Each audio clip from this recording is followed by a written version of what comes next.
আসসালামু আলাইকুম। চতুর্থ শ্রেণীর গণিত বই নিয়ে তোমাদের সাথে ধারাবাহিকভাবে আলোচনা করছিলাম, তার ধারাবাহিকতা এখন তোমাদের সাথে গণিত বই 63 নম্বর পৃষ্ঠাটি নিয়ে আলোচনা করব।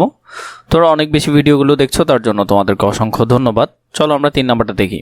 25 কেজি চালের দাম 2275 টাকা হলে 3 কেজি চালের দাম কত? 25 কেজি চালের দাম 2275 টাকা, তাহলে 1 কেজি চালের দাম কত হবে? 2275 ভাগ 25।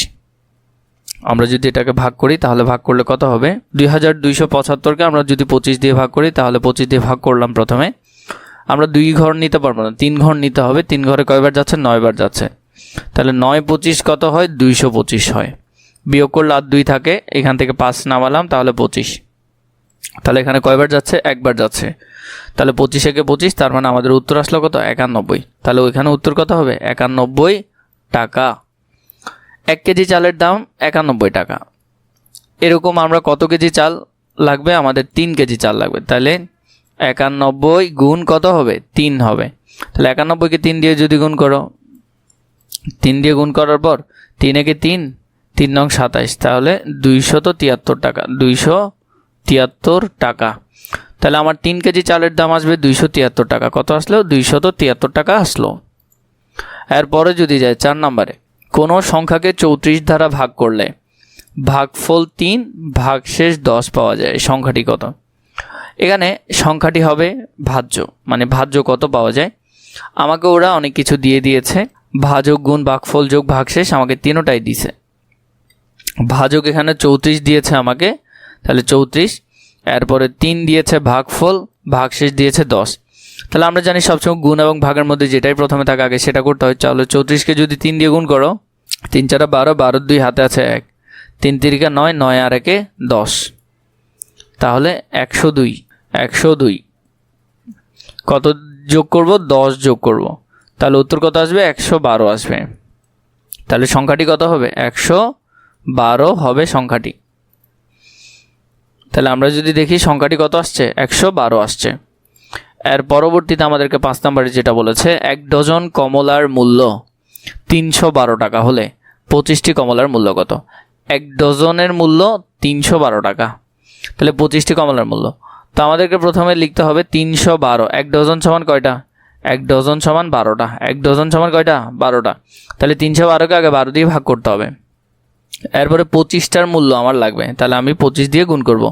12 দিয়ে ভাগ করলে আমি একটার মূল্য পাবো, 25 দিয়ে গুণ করলে আমি কয়টার মূল্য পাবো? 25টার মূল্য পাবো।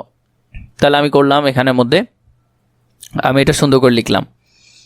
এখানে 312কে যদি 12 দিয়ে ভাগ করি, 312কে আমি 12 দিয়ে ভাগ করলাম, তাহলে কয়বার যাচ্ছে? প্রথমে 31 নিলাম, 31-এর মধ্যে 2 বার যাচ্ছে, 12 দুগুণে।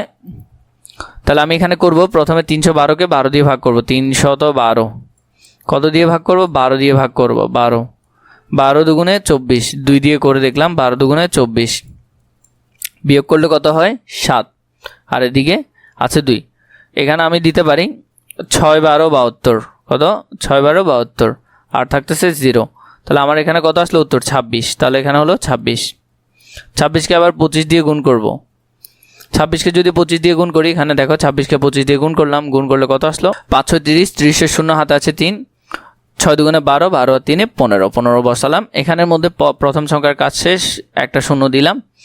5 দুগুণে 10, 10-এর শূন্য হাতে আছে 1, 2 দুগুণে 4, 4 আর 1 5, যোগ করার পর 650। তাহলে এখানে উত্তর হবে কত? 650 টাকা হবে উত্তর। 650 টাকা। 25টা কমলা লেবুর মূল্য 650 টাকা। এরপরে বলেছে নিচের গাণিতিক বাক্যের জন্য গল্প তৈরি করি।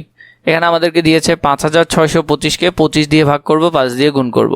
এটা দিয়ে আমি একটা গল্প লিখব। তো আমার গল্প, মানে এখানে বইয়ে যেটা লেখা আছে, 5625টি লিচু সমান 25 ভাগ করে 5 ভাগ সুমিকে দিলে সুমি কয়টি লিচু পাবে? এটা হলো বইয়ের গল্প। আমার থেকে গল্প লিখতে হবে, আনসারও লিখতে হবে। তো আমি যদি এটার আনসারটা বের করি, তাহলে আমরা দেখব এখানের মধ্যে যে আমরা এটা পুরোটা করলাম, করার পর প্রথমে দেখো ভাগ আকারে আছে, তাহলে আমাদের ভাগ করতে হবে। ভাগ করার পর উত্তর আসলো 225। এবার এটাকে 5 দিয়ে গুণ করতে হবে, 5 দিয়ে গুণ করার পর 1125 আমাদের উত্তর আসলো।